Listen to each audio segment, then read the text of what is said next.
I got me a stock. It's down about 20. So come on and bring your jukebox money. Today we're going to be talking about Lovesac stock. Full disclosure, clients and employees of Halter Ferguson Financial own shares and or options on this company and stand to materially benefit from an increase in share price. So yesterday, Lovesac had their earnings report, and it was not received well. Down 21%, down about 20. And so what was it that people were reacting to? I believe they were reacting to this earnings release. You had net sales growth of 15%. When you look at this release in general, it seems a bit disappointing given Lovesac's 40 to 60% growth historically.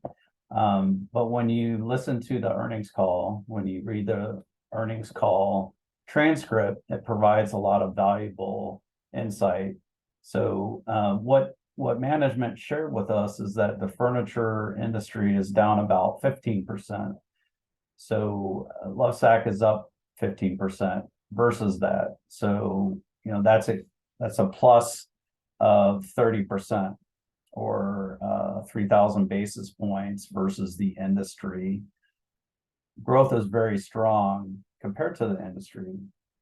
So I think this context is important. It reminds me of another stock that where they're growing sales rapidly in the face of a shrinking industry. That would be Tesla. So there's some other things that I think people were reacting to. They shifted to a loss for this past quarter, and they drew down a bit of cash in their operating activities. SG&A as a percentage of sales was up, and advertising costs were up as well. But that probably wasn't the scariest thing if all you did was look at this release. So let me jump down to it before we get into some more context. So cash and cash equivalents at the company ended below 4 million versus 92 million of the January 30th of 2022. And I believe is above 100 million the October 30th of 2021. So if you didn't know anything else, you're looking at this company and their cash is going down quite a bit. Their inventory is going up, and you would think with most companies, inventory is a negative. This may sound strange.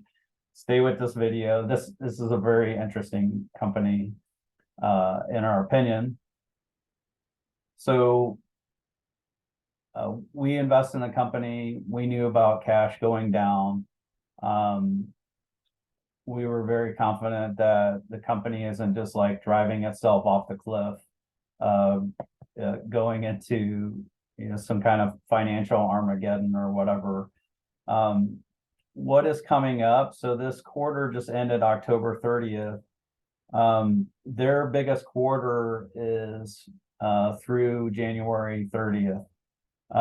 So it's from November 1st to January 31st or whatever. And they're building up inventory for this quarter. They get a lot of sales around Christmas time. People get a Lovesac for their kids or for themselves. And they also get Sactionals for their family. Sactional or their modular sectional furniture is their big seller. It's at least 85% of the business, going toward 90% or more. So some other context with this company in general is that they've been investing in their future. They hadn't been adding many people at HQ. So you see SG&A expense went up quite a bit. So they had been holding off the last couple of years because of uncertainty around the health crisis, and they had problems with people not coming to their stores for a while things were shut down, and they had online, and then people are coming back to the stores now. So with this decline in the furniture industry, Lovesac is investing in hiring some rock stars in their HQ, and I'm very confident this is going to pay off over time. So with anything, I think it's great to get additional context over time. So one thing that was different with Lovesac is that let's see here. In 2021, they introduced something called their Stealth Tech speakers. So if we go Stealth Tech, Lovesac, and these speakers are in the couch. I have a Stealth Tech at home in my couch, so it's in the sides. So there's speakers here, and it goes through the fabric. Then there's a subwoofer in the bottom here, and then you have a center channel in front of your TV, and it's really good, and you feel the bass with the subwoofer. Definitely adds to the experience. So they had a bunch of cash before they launched Lovesac. Stealth Tech, and they had using that to grow that business. So investing in Stealth Tech inventory, growing their inventory over time. So I think it's really good to have context from earnings calls, and people are missing this context. Just looking at Seeking Alpha, I with the analysis, a lot of the analysis on Seeking Alpha leaves a lot to be desired. One thing you would know if you listen to the earnings calls for Lovesac, if you understand the business, is that their inventory is actually an advantage. So they have very few SKUs of the actual furniture, the hard furniture. They do have a lot of different fabrics that people can add on to the furniture, but their inventory does not go obsolete. It's more or less fairly evergreen. There's a flat top on the side, there's a rounded top, there's a side that's a little shorter if you run a deeper cushion, that's what that's for, and then there's the side that has the speaker. So what they pride themselves on is being able to get orders to customers in a very quick fashion. So inventory is actually an advantage. So going into the end of the last quarter, end of October, they use cash to build up inventory so they can have plenty of inventory for this holiday season, this giving and buying season. And if for some reason this holiday season is a disappointment, they're still going to sell plenty in the spring and in the summer, because their inventory really doesn't change as far as the basic furniture, so it doesn't go obsolete. So this person in their analysis in the bullet point says if inventory becomes obsolete, this is not a risk in the business, in my opinion. So that's good to know. And then you go to the transcript, and what Lovesac did a great job of doing was describing what's going on with cash, how they'll end their fiscal year with cash. So this next quarter is going to be the end of the fiscal year. And Sean Nelson is the CEO. He's more of the visionary. And Donna DeLomo is the president and chief operating, Mary Fox is the president and chief operating officer. So she is essentially running the business. She's the operator, the glue that's holding things together. And you have Donna DeLomo, who's the CFO. So essentially, you have women as the primary force that are running the business.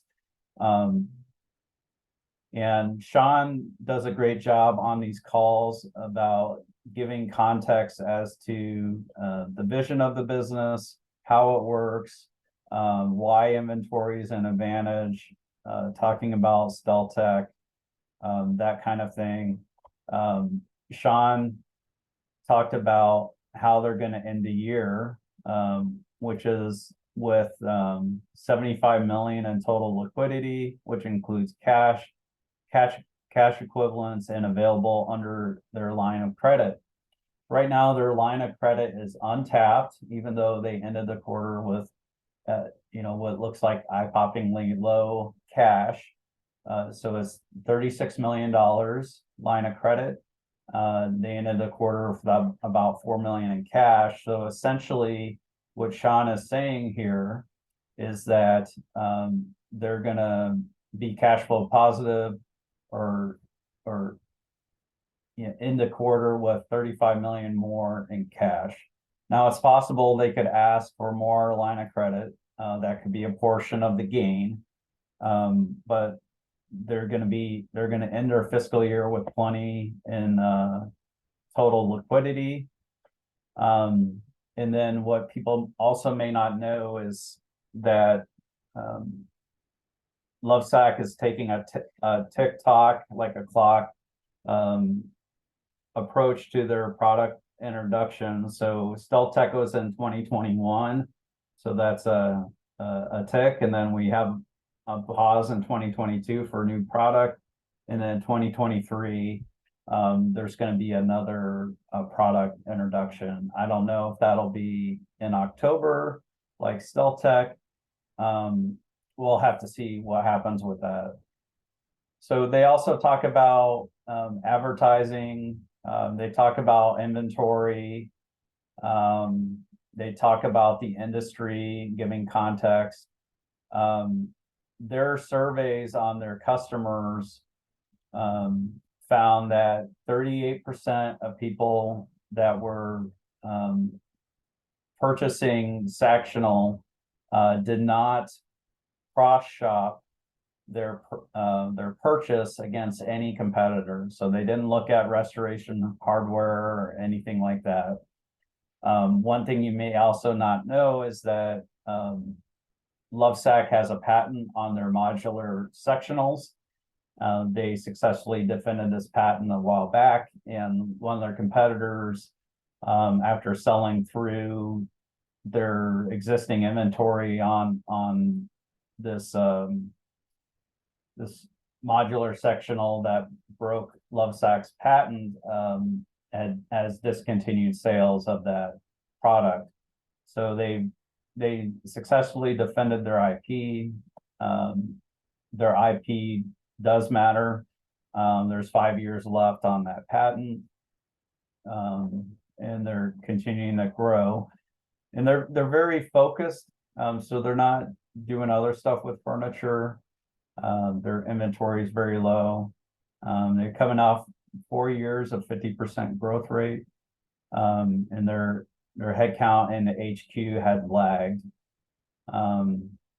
They got the hiring of John Legg, Chief Supply Chain Officer. They also hired someone in IT. They have changed their point of sale system around to make it much more efficient. So I think there's a lot of great context here in these calls. And I think that's about it as far as what I wanted to share. They're gonna come out of the year very profitable. It's gonna be a big quarter for them this coming quarter. Given the rising costs, I'm not sure how it'll shake out with P&L, but we are gonna do a deeper dive report on this in a few weeks from now, after we digest this a little more fully. Anyhow, I'll stop my share here. It's been good talking with you, and I hope you found this of value. I definitely, even though I don't get a whole lot of value from Seeking Alpha, the articles from random contributors, and maybe I would be a random contributor too, but I definitely find value from being able to go back to the earnings call transcripts, and you can go back historically to see how things have evolved, how they communicated. Sometimes you'll get presentations where you can see an investor presentation. So all these things provide useful context. Anyhow, talk with you later. Bye for now.